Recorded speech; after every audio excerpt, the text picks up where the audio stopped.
دنیا میں بڑے ہی مشکوک انداز میں پھیلا دیے جانے والے کورونا وائرس کے مریضوں کی تعداد ابھی 23 ملین تک جا پہنچنے کی بات سامنے آئی ہے اور تاحال اس سے متاثرہ ہو کر مرنے والے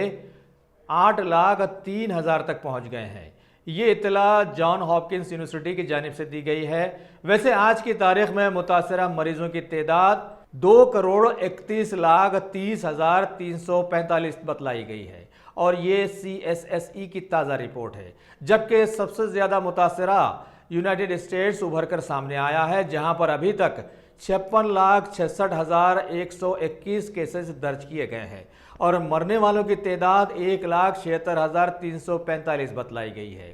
اس کے بعد کا نمبر برازیل کا رہا ہے اور اب تیسرے نمبر پر ہمارا ملک بھارت آ گیا ہے، جہاں پر تازہ کیسز کی تعداد 29,75,701 تک جا پہنچی ہے اور آج کی تاریخ میں یہ تعداد 69,239 کے تحت آگے بڑھ کر 30 لاکھ سے بھی متجاوز کر گئی ہے۔ ملک کی خاندانی فلاح و بہبود کی وزارت نے واضح کیا ہے کہ ابھی سارے ملک میں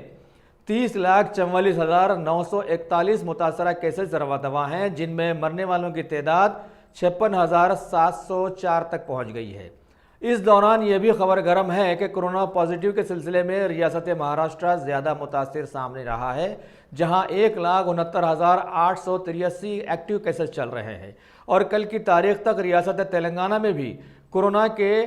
2,384 کیسز ریکارڈ میں آئے اور صرف ایک دن میں 11 اموات بھی واقع ہوئی ہیں اور اس طرح سے ابھی چلنے والے یہاں پر پازیٹیو کیسز کی تعداد 1,04,249 ثابت ہوئی ہے۔ اسی دوران ریاستی انتظامیہ نے یہ خبر بھی پہنچائی ہے کہ صرف پچھلے 24 گھنٹوں کے دوران 40,666 کووڈ ٹیسٹ کیے گئے ہیں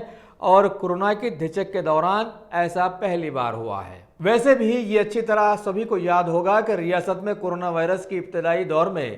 پرائیویٹ ہاسپٹلز نے بیڈز کے نام پر انسانیت کو کیسے نوچا کھسوٹا تھا۔ حالانکہ تاریخ گواہ ہے کہ کبھی بھی غلط طریقے سے کمایا ہوا پیسہ انسانیت کا ساتھ نہیں دیا ہے، پھر بھی انسانیت پیسے کے پیچھے پڑ کر انسانیت کا ہی سر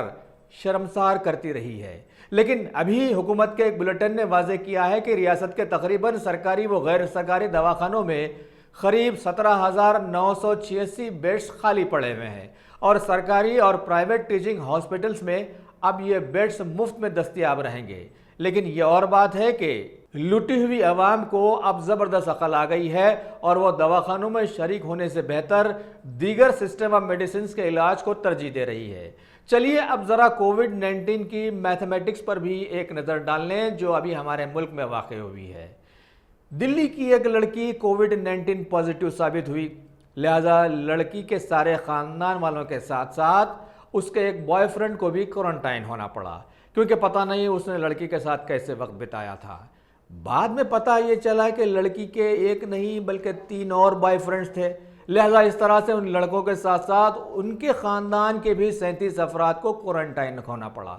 ایسے ہی بات آگے بڑھی، بعد میں یہ راز کھلا کہ ان بوائے فرینڈز کے بھی کچھ دیگر لڑکیوں کے ساتھ معاشقہ چل رہے تھے اور ان لڑکیوں کے بھی کچھ اور بوائے فرینڈز تھے، لہٰذا یہ سلسلہ چل پڑا اور اس طرح سے موجودہ ہمارے ملک کی آبادی ایسے بڑھ رہی ہے بنا شادیاں کیے ہوئے۔ سمجھ گئے نا؟